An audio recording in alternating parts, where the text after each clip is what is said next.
आउज़ बिल्लाहि मिनश्शैतानिर्रजीम बिस्मिल्लाहिर्रहमानिर्रहीम। तमाम देखने और सुनने वालों को मेरी तरफ से बाद वस्सलामु अलैकुम वरहमतुल्लाहि वबरकातुहू। दुआ है कि अल्लाह ताला आप सबको अपनी ईमान में रखे, ख़ात्मा बिल ईमान फरमाए और अगला दुनिया भी अच्छी करे और अगला जहां भी अच्छा फरमाए। आमीन सुम्मा आमीन। ये जो मैं अभी आपको वीलॉग ये आपके सामने आ रहा है, ये किसी की फरमाइश पे मैं बता रहा हूँ। किसी ने मुझसे पर्सनली ये सवाल किया था ज़ाती मुलाकात में, तो मैं उससे मिलने के लिए जहाँ गया हूँ मैं भी बताता हूँ। उसने बताया कि मेरे पे एक झूठा मुकदमा दर्ज हो गया है। मैं लफ्ज़ फिर बोलूँगा, झूठा मुकदमा दर्ज हो गया है, तो मेरी रहनुमाई फरमाइए। तो मैं नॉर्मली मुझे क्या ज़रूरत पड़ी है कि मैं थाने कचहरी अदालतों वगैरह में जाऊँ, अल्लाह ताला महफूज रखे। बहरहाल एक नेक पर्पज़ के लिए मैं उस शख्स से मिलने के लिए गया। मैंने वो फिर बता दूँ कि झूठा, अगर किसी ने गलत काम किया है, गलती हो गई है, तो फिर अदालती निज़ाम जो है वो उससे निपटे। हाँ, अगर किसी ने किसी पे झूठा मुकदमा या तोहमत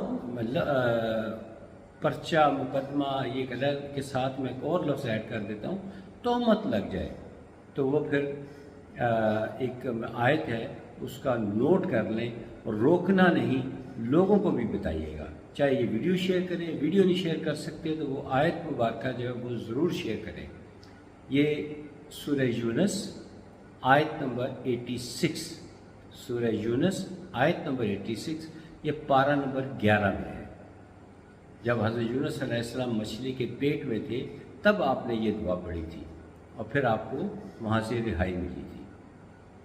तो ये तमाम औलिया इकराम इस बात को रिकमेंड करते हैं, तो मैं भी आपको ये रिकमेंड करता हूँ कि अगर किसी पे झूठा मुकदमा हो, झूठा पर्चा दर्ज हो जाए, कोई तोहमत लग जाए लेकिन झूठी हो, सच्ची नहीं, अगर सच्चा है तो फिर वो अपना केस जो है वो अपने वकला के ज़रिए लड़े, अपना जो कानून के मुताबिक तरीक़ाकार है वो अडॉप्ट करे। लेकिन अगर किसी पे झूठा मुकदमा दर्ज हो जाए तो फिर वो सिर्फ सूरह यूनुस आयत नंबर 86 पारा नंबर 11 में है।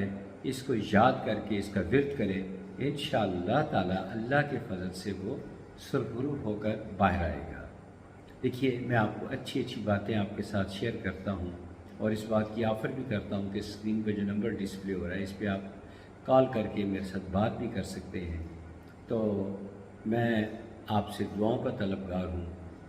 हर इंसान के साथ कुछ ना कुछ परेशानियाँ होती हैं, तो मैं भी आपसे दुआओं का तलबगार हूँ। प्लीज़ मुझे अपनी दुआओं में याद रखिएगा। अगली मुलाकात तक इजाज़त दीजिए।